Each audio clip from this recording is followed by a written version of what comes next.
আসসালামু আলাইকুম সুপ্রিয় দর্শক মণ্ডলী, আপনারা নিশ্চয়ই সকলে জানেন, নতুন করে ব্যাখ্যা দেওয়ার প্রয়োজন নেই। ওসমান হাদি, শরীফ ওসমান হাদি, তরুণ ছাত্রনেতা, ইনকিলাব মঞ্চের প্রধানতম ব্যক্তি। তিনি মারাত্মক গুরুতর আহত, তাকে গুলি করা হয়েছে। মহান আল্লাহ তাআলাই জানেন তিনি। আমি এখন যখন কথা বলছি ফজরের পরে, আজকে 13 ডিসেম্বর 2025, বেঁচে আছেন কিনা জানি না, আল্লাহ তালা বাঁচিয়ে রাখেন কিনা। মস্তিষ্কের মধ্য ঢুকে গেছে তার গুলি, মাথা এক জায়গা থেকে ঢুকেছে আর এক জায়গা থেকে বের হয়েছে, ভিতরে সেই গুলির কিছু অংশ রয়ে গেছে। ঢাকা মেডিকেলে ছিল, সেখানে একটা অপারেশন হয়েছে, সেখান থেকে রাজধানীর রিভার কেয়ার হাসপাতাল, বেসরকারি হাসপাতালে আনা হয়েছে এবং আলোচনা শোনা যাচ্ছে ওখান থেকে বিদেশেও নেওয়া হতে পারে। তো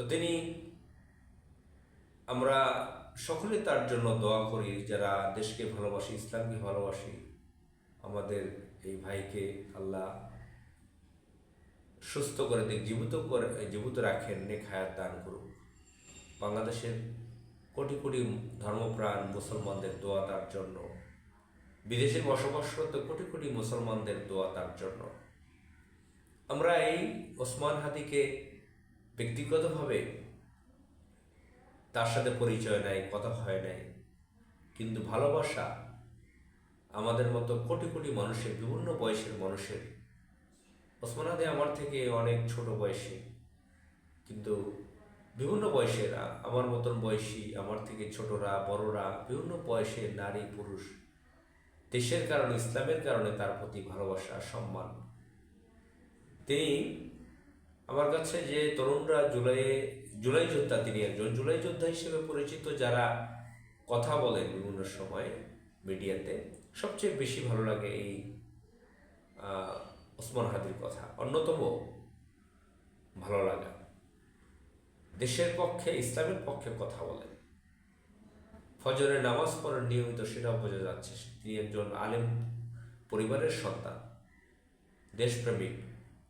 তাকে গুলি করেছে, এটা মেনে নেওয়া হতে পারে না, মেনে নেওয়া যেতে পারে না। এই যে স্বরাষ্ট্র উপদেষ্টা মেজর জেনারেল অবসরপ্রাপ্ত জাহাঙ্গীর আলম, এই ধরনের, আমি তাকে কুলাঙ্গার বলতে চাই, অপদার্থ। তার দায়িত্বটা কি?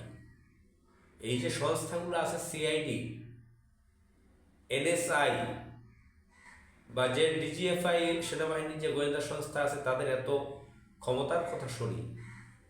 এই যে গোয়েন্দা সংস্থাগুলো বললাম, তারা এত খোঁজখবর নাকি রাখে বা দেশের বিদেশের, কোথায় তাদের কার্যক্রম? কেন এখনো ধরা হচ্ছে না? সেনাবাহিনী মাঠে আছে, স্বরাষ্ট্র মন্ত্রণালয়ের অধীনে অনেকগুলো বাহিনী আছে, তারা কেন সেই সন্ত্রাসীকে এখনো গ্রেফতার করছে না? এখন সামাজিক যোগাযোগ মাধ্যমে একজন সন্ত্রাসীর ছবি দেখা যাচ্ছে, ছাত্রলীগের নেতা ছিল সে, আব্দুল হামিদ রাষ্ট্রপতি ছিল, তার সাথে দেখা করে ছবি তুলেছিল। এই জাহাঙ্গীর আলম বিভিন্ন জায়গায় জোকারি করে, নিজেকে মহৎ সাজাবার চেষ্টা করে। আমরা 5 আগস্টের পরে বহু ঘটনা দেখতেছি, মানুষের নিরাপত্তা নাই। এই জাহাঙ্গীর আলম কোন দায়িত্ব পালন করতেছে স্বরাষ্ট্র উপদেষ্টার পদে থেকে?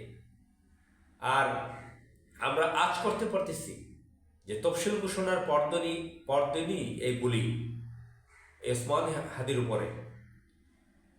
তিনি ঢাকা 8 আসনে, তাকে নমিনেশন দেওয়া হয়েছে, স্বতন্ত্র প্রার্থী ছিলেন। সেখানে মির্জা আব্বাস নামের একজন চান্দাবাজ ব্যক্তি আছে, বিএনপির প্রার্থী।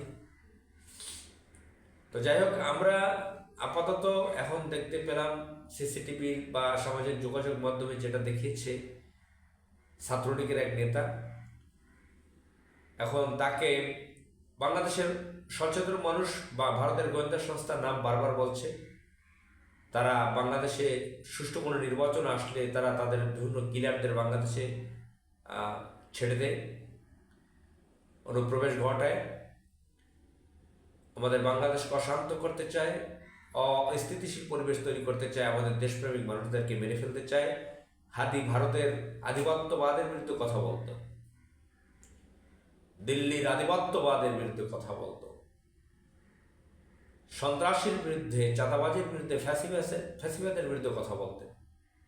তাকে এভাবে গুলি করা হয়েছে, মেরে ফেলার উদ্দেশ্য, যেভাবে গুলি লেগেছে, বেঁচে থাকার কথাও না, বেঁচে থাকেন কিনা জানিও না। আমরা এর সুষ্ঠু বিচার চাই। আমরা সন্ত্রাসীদের মতন ক্ষিপ্ত হয়ে উল্টাপাল্টা কথা বলতে চাই না। এর সুষ্ঠু বিচার চাই। যেভাবে আইনে যে নিয়মকানুন আছে, এই সন্ত্রাসীদেরকে গ্রেফতার করে আইনের আওতায় আনা হোক বাংলাদেশে, যাতে কোনো সন্ত্রাসীরা টিকে না থাকতে পারে। ফ্যাসিবাদের কোনো দোসর, বিদেশি গোয়েন্দা সংস্থার এজেন্ট কেউ যাতে টিকে থাকতে না পারে, সকলকে গ্রেফতার করে বিচারের আওতায় আনা হোক। আসসালামু আলাইকুম।